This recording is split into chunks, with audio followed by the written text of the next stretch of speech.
अभी हमारा chapter number 3 राज्य शासन कैसे काम करता है। ओके, जो राज्य शासन है, हम 6th क्लास में पंचायती राज्य के बारे में, जो लोकल गवर्नमेंट होती है उसके बारे में हम पढ़ चुके हैं। ओके, अब हम राज्य शासन यानी कि जो स्टेट गवर्नमेंट होती है उसके बारे में पढ़ेंगे कि राज्य शासन कैसे काम करता है। और 8th क्लास में हम केंद्र के बारे में पढ़ेंगे। मैं पहले ये सारी चीजें आपको बता चुकी हूँ, फिर भी बता रही हूँ दोबारा, रिमाइंड करना जरूरी होता है, जो नए लोग हैं उनके लिए जरूरी है। ओके, देखिए राज्य शासन कैसे काम कर सकता है। तो क्या है, स्थानीय, राज्य और केंद्र, 3 तरह की सरकारें हैं, 3 स्तर की सरकारें हैं भारत में। और ये सबसे नीचे स्थानीय स्तर की सरकार, राज्य स्तर की सरकार, और सबसे ऊपर क्या है, केंद्र स्तर की सरकार। ठीक है, अब क्या है कि 3 स्तर की सरकार होने के कारण क्या है कि भारत में संघीय शासन व्यवस्था है। तो संघीय शासन व्यवस्था की ये विशेषता होती है कि सरकार दो या दो से ज्यादा स्तर की सरकार हो तो उसे संघीय शासन व्यवस्था कहते हैं। और सरकार की शक्तियों का बंटवारा, यानी कि सरकार की शक्तियों का बंटवारा हो और 2 या 2 से ज्यादा स्तर की सरकार हो। तो हमारे भारत में 3 स्तर की सरकार है। और शक्तियों का बंटवारा क्या है कि कार्यपालिका, विधायक और न्यायपालिका, 3 जो सरकार की शक्तियां होती हैं उन्हें 3 भागों में बांट दिया गया है, कार्यपालिका, विधायक और न्यायपालिका। ओके, तो ये सारी विशेषताएं हैं हमारे भारत के लोकतंत्र में, इसलिए भारतीय लोकतंत्र को क्या कहते हैं, संघीय शासन व्यवस्था। ये क्वेश्चन भी आता है बेटा कि भारत को संघीय शासन व्यवस्था क्यों कहा गया है, या भारत किस तरह की शासन व्यवस्था है। तो लोकतांत्रिक शासन व्यवस्था है, लेकिन ये क्वेश्चन आता है कि संघीय शासन व्यवस्था क्यों कहा गया है, क्योंकि भारत में 3 स्तर की सरकार है और भारत में क्या होता है, सरकार की शक्तियों को बांट दिया गया है। ओके, क्लियर है। तो चलिए यहाँ पे एक स्टोरी देखिए दी गई है कि क्या है कि किसकी जिम्मेदारी, ये लिखा गया है कि एक स्टोरी है कि कुछ बच्चे अखबार पढ़ रहे हैं, स्कूल में, कॉलेज में, जहां भी अखबार पढ़ रहे हैं, वहां एक अपने राज्य के, यहाँ लिखा है कि अपने राज्य में पानी की कमी है और बहुत से लोग बीमार पड़ रहे हैं। मतलब पानी की कमी के कारण क्या करते हैं, जो जिस भी राज्य के बारे में ये है कि वहां लोग अखबार पढ़ रहे हैं, पानी की कमी के कारण क्या हो रहा था, पानी की कमी है और लोग गंदा पानी, जब पानी हमें नहीं मिलेगा, पानी तो बहुत बेसिक नीड है ना हमारी, पानी हमें नहीं मिल रहा है तो हम कहीं से भी कोई भी पानी लोग अपने जीवन को बचाने के लिए पी लेते हैं। तो वो अगर गंदा पानी पी रहे हैं तो उससे क्या होता है, हैजल जैसी बीमारियां फैलती, जो कि जानलेवा बीमारी है। ओके, मैं पिछले चैप्टर में आपको बता चुकी हूँ कि हैजा पानी से फैलता है, ठीक है, और बहुत ही जानलेवा बीमारी है और वो बहुत जल्दी बहुत सारे लोगों में फैल जाता है।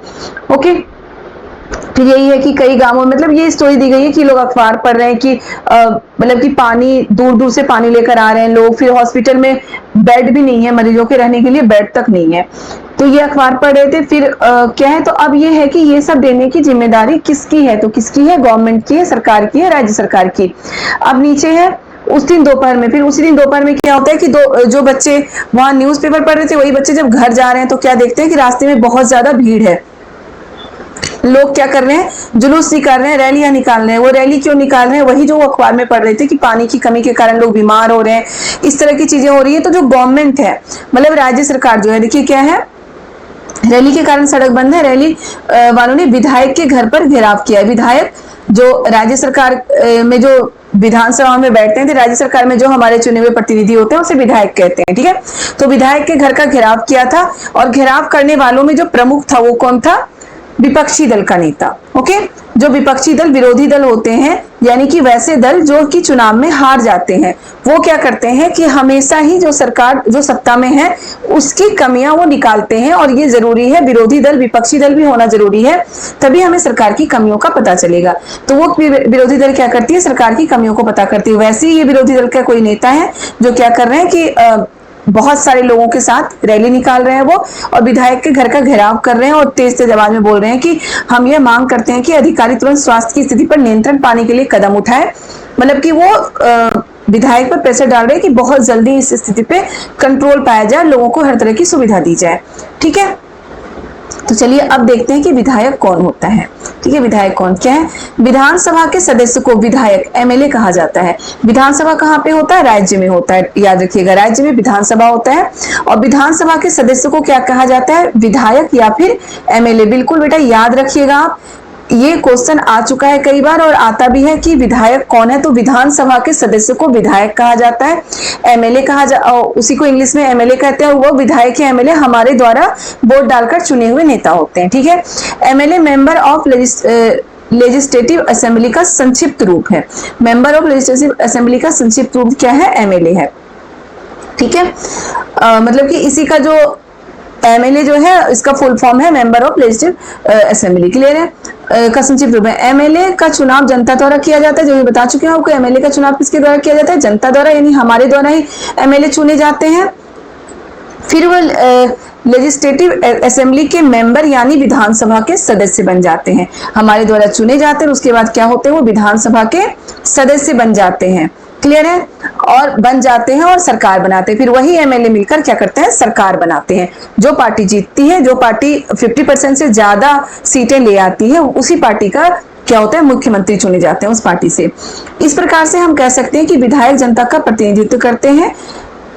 क्या होता है कि विधायक किसका प्रतिनिधित्व करते हैं? विधायक जनता का प्रतिनिधित्व करते हैं। तो विधायक के बारे में जो भी क्लियर है, एक बार फिर से मैं आपको बता रही हूँ कि विधानसभा के सदस्य को विधायक या फिर एमएलए कहा जाता है।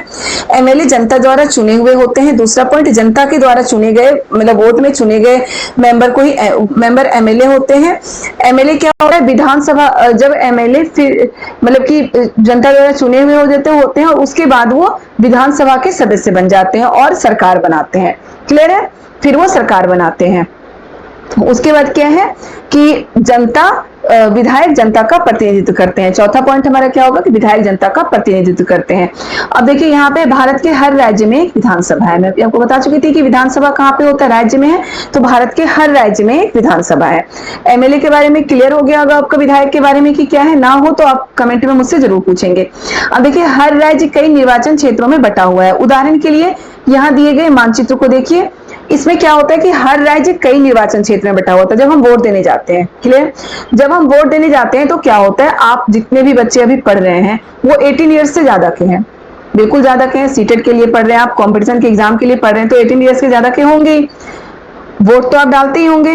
तो हम वोट देने जाते हैं तो हम क्या करते हैं? अपने निर्वाचन क्षेत्र में ही तो वोट देते हैं। यहाँ पे जहां पे हमारा नाम है वही वोट डालने जाते हैं, कहीं और जाके तो हम वोट दे नहीं सकते।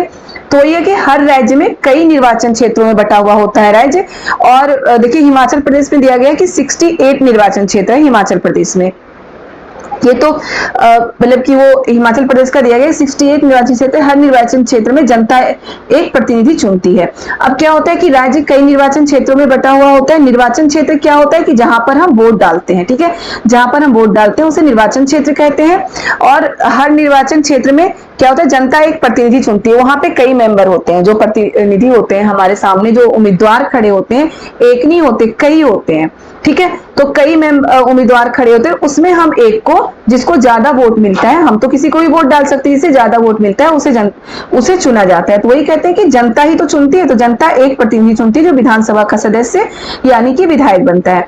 जैसे कि एग्जाम्पल में अगर हिमाचल प्रदेश में 68 निर्वाचन क्षेत्र है तो वहां पे हिमाचल प्रदेश में क्या होगा? 68 विधायक होंगे।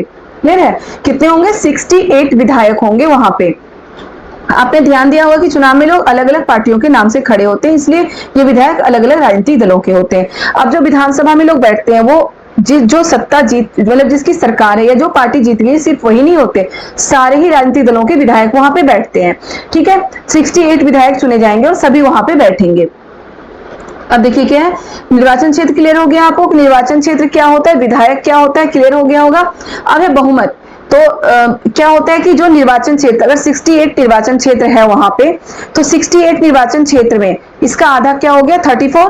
68 का हाफ 34 हुआ ना, तो 34 से ज्यादा जिस पार्टी को वोट मिल गया, मतलब जिस पार्टी को 34 से ज्यादा विधायक जिस पार्टी के होते हैं वही पार्टी वहां पे सरकार बनाती है। यानी कि उसी पार्टी का मुखिया, ये उसी पार्टी का क्या बनेगा? जो मुखिया होता है उस पार्टी का या फिर जो भी है उसका क्या बनेगा? मुख्यमंत्री बनेगा। ठीक है? तो जो पार्टी जीतती है, जो पार्टी 50% से ज्यादा सीटें ले आती है, उसे बहुमत दल का नेता माना जाता है। देखिए क्या है, वो मंत्री या जो लोग विधायक होते हैं वो मंत्री या मुख्यमंत्री बन जाते हैं, ऐसा पूछा गया। लेकिन जिस राजनीतिक दल के विधायक आधे से अधिक निर्वाचन क्षेत्र में जीत जाते हैं उस राज्य के दल को बहुमत में माना जाता है। याद रखिएगा, जिस राजनीतिक दल के विधायक आधे से ज्यादा, जो मैं आपको बता रही थी, आधे से ज्यादा निर्वाचन क्षेत्र में जीत जाते हैं, विधायक जीत जाते हैं, उसी आधे से अधिक निर्वाचन क्षेत्रों में जीत जाते हैं, उस राज्य राज्य में उस दल का बहुमत माना जाता है और वही फिर क्या होता है, बहुमत माना जाता है और वही मुख्यमंत्री चुना जाता है। ठीक है, बहुमत प्राप्त करने वाले राजनीतिक दल को सत्ता पक्ष और सबको विरोधी पक्ष कहते हैं।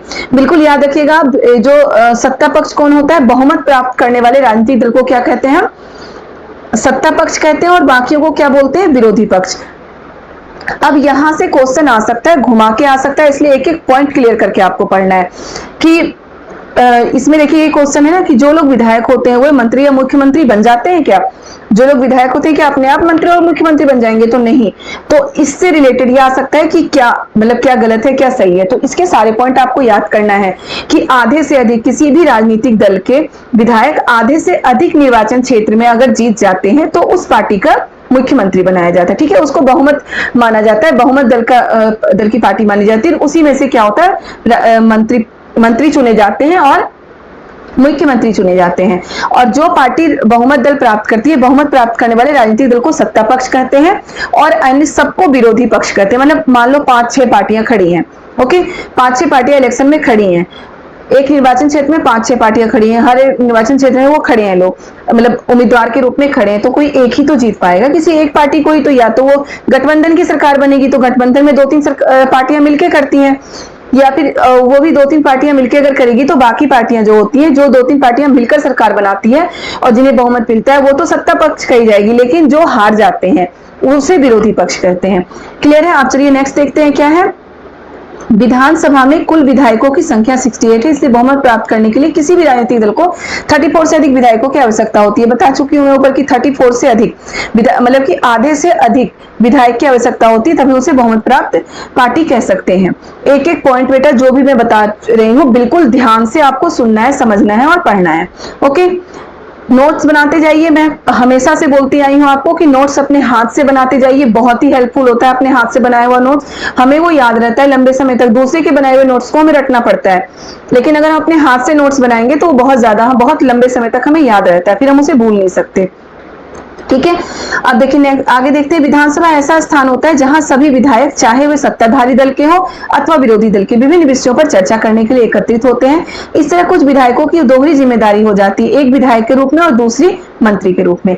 ओके, अब दोहरी जिम्मेदारी इसमें देखिए, पहले तो चलिए ये देखते हैं कि विधानसभा पे क्या होता है। ये क्वेश्चन आ सकता है कि विधानसभा के बारे में क्या सही है, तो ये आ सकता है कि विधानसभा में सिर्फ जो सत्ताधारी पार्टी के ही विधायक बैठते हैं। बिल्कुल गलत है, विधानसभा में क्या होता है, सिर्फ सत्ताधारी पार्टी के विधायक नहीं बैठते, उसमें क्या होता है, सत्ताधारी और विरोधी दल दोनों के ही विधायक बैठते हैं। ऊपर भी मैं बता चुकी हूँ, विधानसभा में दोनों के ही विधायक बैठते हैं। अगर 68 निर्वाचन क्षेत्र है तो 68 विधायक वहां पे बैठेंगे। ओके, और दूसरा क्या है, क्वेश्चन ये आ सकता है कि विधानसभा में कौन से विधायक की दोहरी जिम्मेदारी होती है। कैसे विधायकों की दोहरी जिम्मेदारी होती है, जो सत्ताधारी पक्ष के विधायक होते हैं। ठीक है, जो बहुमत प्राप्त पक्ष के या सत्ताधारी पक्ष के विधायक होते हैं उनकी दोहरी जिम्मेदारी होती है। पहले तो एक विधायक के रूप में और दूसरा क्या होता है, मंत्री के रूप में, क्योंकि वो विधायक तो है ही और दूसरे उनकी पार्टी जीत चुकी है, तो उन्हीं को मंत्री भी बनाया जाएगा। अलग अलग क्षेत्र के अलग अलग मंत्री होते हैं, उन्हीं को मंत्री भी बनाया जाता है, तो उनकी दोहरी जिम्मेदारी होती है। क्लियर है? अब विधानसभा में एक बहस का दिखाया गया है कि एक बहस हुआ था, उसमें क्या हुआ, अलग अलग लोग जो विरोधी पक्ष हैं वो हमेशा ही सरकार के खिलाफ बहस करते हैं, सरकार के मतलब कि हर योजनाओं को गलत बताएंगे, उसमें कमियां निकालेंगे, ये विरोधी दल का काम होता है। तो इसमें एक विधायक, तो इसमें क्या है, अखंड गांव के में मेरे निर्वाचन क्षेत्र में पिछले 3 हफ्तों से में हैजे का कारण 15 लोग मर गए। वही हैजे वाली जो स्टोरी हम पढ़ चुके हैं, उसी चीज पर यहाँ पे बहस हो रही है। जो विरोधी पक्ष है वो गवर्नमेंट पे प्रेशर डाल रही है कि अभी आपको सही करना है। वैसे ये सही भी है, बिल्कुल प्रेशर डालना चाहिए गवर्नमेंट पे। अगर गवर्नमेंट पे हम प्रेशर नहीं डालेंगे, गवर्नमेंट को ये नहीं बताएंगे कि कहाँ पे क्या प्रॉब्लम है या फिर जो गवर्नमेंट गलती कर रही है, जो कमी है उसमें, वो हमें भी बताने वाले कौन होते हैं, विरोधी दल होते हैं। ठीक है, तो विरोधी दलों का रहना बहुत ही जरूरी होता है। तो ये बस वैसे ही है, इसको पढ़ने की जरूरत नहीं है, क्योंकि ये तो क्या है, बहस है, मतलब कैसे लोग क्या क्या बोलते हैं, किस तरह से बहस होती है। अब क्या है, विधायक सामूहिक रूप से सरकार के लिए उत्तरदायी होती है। याद रखिएगा, जो विधायक होते हैं, सारे विधायक, मैं आपको वही 68 का एग्जांपल लेके चलती हूँ कि 68 अगर निर्वाचन क्षेत्र है तो 68 विधायक हैं, वो सभी सामूहिक रूप से उत्तरदायी किसके लिए होते हैं, सरकार के लिए उत्तरदायी होते हैं और जनता के लिए भी उत्तरदायी होते हैं। याद रखिएगा, सामूहिक रूप से सरकार के लिए सरकार के काम के लिए उत्तरदायी होते हैं। अगर सरकार कोई काम कर रही है तो सारे विधायक उसके लिए उत्तरदायी होंगे कि वो काम गलत हो रहा है सही हो रहा है, इसलिए विधायक उस पर उंगली उठाते हैं। सामान्य भाषा में सरकार शब्द से तात्पर्य शासन के विभिन्न विभागों और मंत्रियों से होता है। ठीक है, सरकार शब्द से तात्पर्य क्या है, बिल्कुल क्लियर है बेटा, याद रखिए सरकार शब्द से तात्पर्य क्या है, शासन के विभिन्न विभागों और मंत्रियों से। शासन के विभिन्न विभागों और मंत्रियों से का मतलब होता है सरकार। सरकार का मतलब क्या होता है, शासन के विभिन्न विभागों और मंत्रियों को जो उनके प्रभारी हैं, इन सबका सामूहिक प्रमुख मुख्यमंत्री होता है। सरकार का प्रमुख कौन होता है राज्य में, मुख्यमंत्री। सही मायने में तो यही सरकार का कार्यकारी हिस्सा यानी कार्यपालिका कहलाता है। सरकार में राज्य सरकार में कार्यपालिका कौन है, तो मुख्यमंत्री ही राज्य सरकार में क्या होते हैं, कार्यपालिका होते हैं। और विधायक दूसरी तरफ सारे विधायक जो विधानसभा में एकत्र होते हैं विधायिका कहलाते हैं। कार्यपालिका कौन कहलाएगा, मुख्यमंत्री। क्लियर करिए रखिएगा, जो कि यहाँ पे राज्य सरकार में कार्यपालिका कौन है, हमारा मुख्यमंत्री कार्यपालिका है। बिल्कुल क्लियर, आपको याद रखना है, लिख लेना है, मुख्यमंत्री कार्यपालिका। देखिए मैं एरो भी कर चुकी हूँ। और जो विधायक होते हैं वो कौन होते हैं, विधायिका।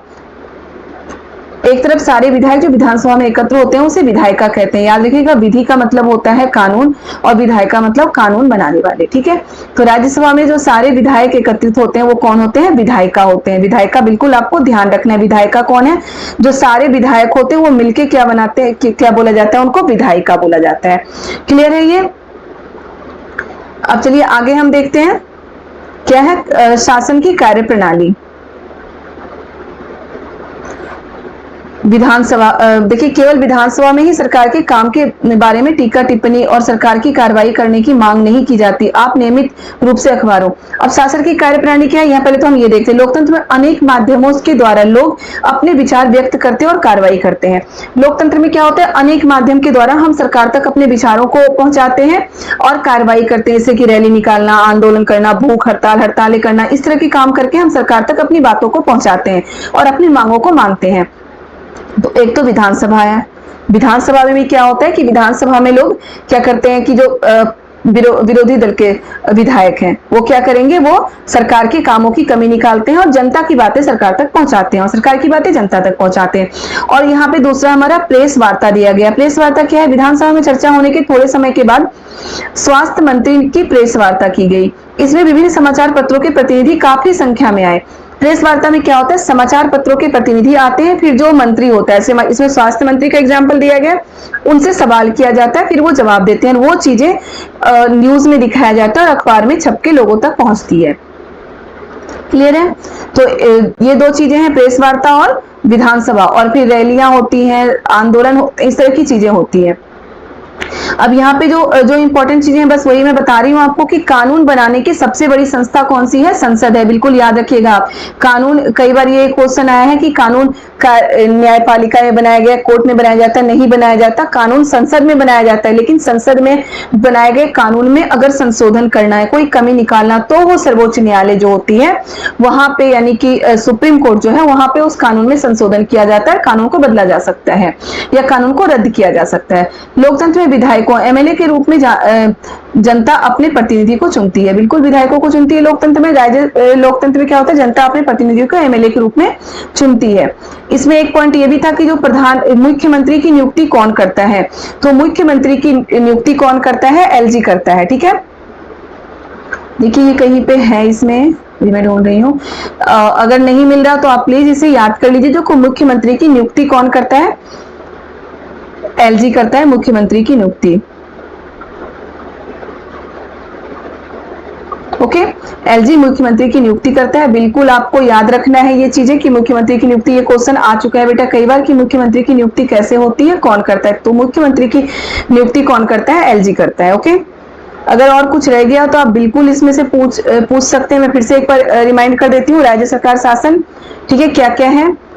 जो हमारे लोकतंत्र में 3 स्तरीय शासन व्यवस्था है, राज्य, स्थानीय, राज्य और केंद्र स्तरीय। ठीक है, विधानसभा देखिए क्या है, विधायक कौन है, विधानसभा किस देश को विधायक कहते हैं, वो विधायक हमारे द्वारा चुने हुए होते हैं, हमारे द्वारा वोट डालकर चुने हुए होते हैं। क्लियर है, हर चीज। निर्वाचन क्षेत्र क्या होता है, बहुमत क्या है, विरोधी पक्ष क्या है। ओके, अब क्या है, विधानसभा के कुल विधायकों की संख्या कितनी होती है, मतलब कि ये तो बता ही चुकी हूँ कि अगर 68 विधान ये है निर्वाचन क्षेत्र है, तो उसमें 34 से ज्यादा सीट अगर किसी पार्टी को मिलती है तभी वो वहां सरकार बना सकती है। ओके, देखिए बहुमत और सत्तारूढ़, सत्ता दल और बहुमत, ये बता चुकी हूं मैं आपको। देखिए यहाँ पे है मुख्यमंत्री का चयन, ये वाला हमें देखना है एक बार। चुनाव के बाद सत्ताधारी दल के विधायक अपने नेता को चुनते हैं। चुनाव के बाद क्या होता है, जो सत्ताधारी यानी कि जो पार्टी, मान लो कि कहीं पे 68 निर्वाचन क्षेत्र है, वहां पे अगर 34 से ज्यादा विधायक आ चुके हैं जिस पार्टी के, तो वही क्या है, सत्ताधारी दल के विधायक अपने नेता को चुनते हैं, यानी कि जो मुख्यमंत्री बनता है, नेता को चुनते हैं यानी कि मुख्यमंत्री को चुनते हैं। इस उदाहरण में भारतीय जनता पार्टी के विधायकों ने श्री, ये तो चलो वहां का एक उदाहरण दिया गया है। इसके बाद मुख्यमंत्री मंत्रियों का चयन करता है। तो राज्य में मंत्रियों का चयन कौन करता है, पहले तो जो उनके विधायक हैं वो सारे किसी भी सत्ता के जो मतलब किसी भी पार्टी के जो सत्ताधारी पार्टी यानी कि जो जीत चुकी है, उनके सारे विधायक मिलकर मुख्यमंत्री को चुनते हैं, अपने ही विधानसभा मतलब अपने ही पार्टी के किसी व्यक्ति को मुख्यमंत्री के रूप में चुनते हैं। और फिर वही मुख्यमंत्री मंत्रियों का चुनाव करता है कि हर क्षेत्र में अलग अलग शिक्षा मंत्री अलग, स्वास्थ्य मंत्री अलग चुना जाता है। तो वही जो मुख्यमंत्री है मंत्रियों का चुनाव करते हैं कि कौन किस तरह के मुख्यमंत्री होंगे। चुनाव के बाद राज्य का राज्यपाल मुख्यमंत्री और अन्य मंत्रियों की नियुक्ति करता है। यह चुनाव हो जाता है। चुनाव के बाद क्या होता है कि राज्यपाल मुख्यमंत्री और अन्य मंत्रियों की नियुक्ति करते हैं। ठीक है, नियुक्ति करने वाले कौन है, चुनाव तो मुख्यमंत्री करेगा और विधायक करेंगे, विधायक मुख्यमंत्री की चुनाव करते हैं और मुख्यमंत्री अन्य मंत्रियों का चयन करते हैं। लेकिन इनकी नियुक्ति कौन करता है, तो कौन करता है, राज्यपाल करता है। बिल्कुल याद रखिएगा, राज्यपाल मुख्यमंत्री और अन्य मंत्रियों की नियुक्ति करता है। बिल्कुल क्लियर है, याद रखिएगा। ठीक है, अब चलिए ये तो